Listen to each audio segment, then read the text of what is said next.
வணக்கம் ரவி. அதாவது மலையாள மொழி பேசும் கேரள மக்களின் முக்கிய பண்டிகையான ஓணம் பண்டிகை கேரளாவில் தொடர்ச்சியாக ஒரு வார காலம் கொண்டாடப்படுகிறது. ஓணம் பண்டிகை மலையாளம் மொழி பேசும் மக்கள் மதங்களை கடந்து அனைத்து மதங்களை சேர்ந்தவர்களும் கொண்டாடப்படுகின்றனர். அந்த ஓணம் பண்டிகையின் முக்கிய திருவிழா ஒரு வாரம் காலம் அது கொண்டாடப்படுகிறது. அதாவது வரும் 5ஆம் தேதி வெள்ளிக்கிழமை நாளை கேரள மாநிலத்தில் கோலாகலமாக நடக்க இருக்கிறது.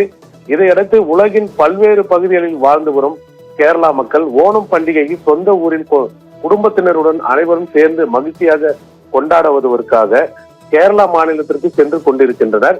அதே போல் சென்னை மற்றும் புறநகர் பகுதிகளில் வசிக்கும் கேரளா மாநிலத்தவர்கள் குடும்பமாக கடந்த சில நாட்களுக்கு முன்பு இருந்து ரயில், பஸ், கார்களில் புறப்பட்டு சென்று கொண்டிருக்கின்றனர். இதே போல முன்னதாக செல்வதற்கு விடுமுறை கிடைக்காதவர்கள் கடைசி நேரத்தில் சென்னையிலிருந்து விமானம் மூலமாக கேரளா மாநிலத்தில் உள்ள திருவனந்தபுரம், கொச்சி, கோழிக்கோடு, கண்ணூர் போன்ற நகரங்களுக்கு அதிக அளவில் புறப்பட தொடங்கியுள்ளனர்.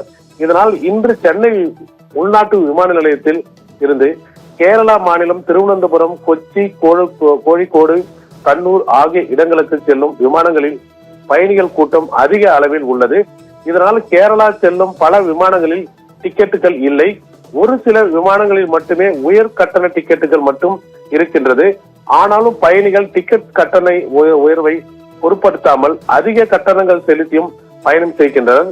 குறிப்பாக சென்னை திருவனந்தபுரம் சாதாரண நாள் விமான கட்டணம் ரூபாய் 4359. இன்றைய கட்டணம் ரூபாய் 19,903.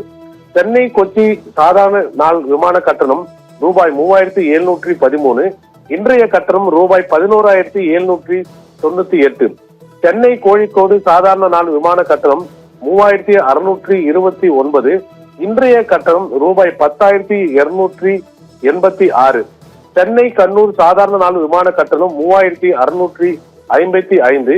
இன்றைய கட்டணம் ரூபாய் 9,923. இதே போல் சென்னையிலிருந்து கேரளா செல்லும் விமானங்களில் டிக்கெட் கட்டணம் பல மடங்கு உயர்ந்துள்ளது. பயணிகள் அதிர்ச்சிக்குள்ளாக்கியுள்ளது. ஆனாலும் ஓணம் பண்டிகையை சொந்த ஊரில் குடும்பத்தோடு கொண்டாட வேண்டும் என்ற ஆர்வத்தில் கூடுதல் கட்டணங்கள் செலுத்தி கேரளா பயணிகள் பயணித்துக் கொண்டிருக்கின்றனர். விதி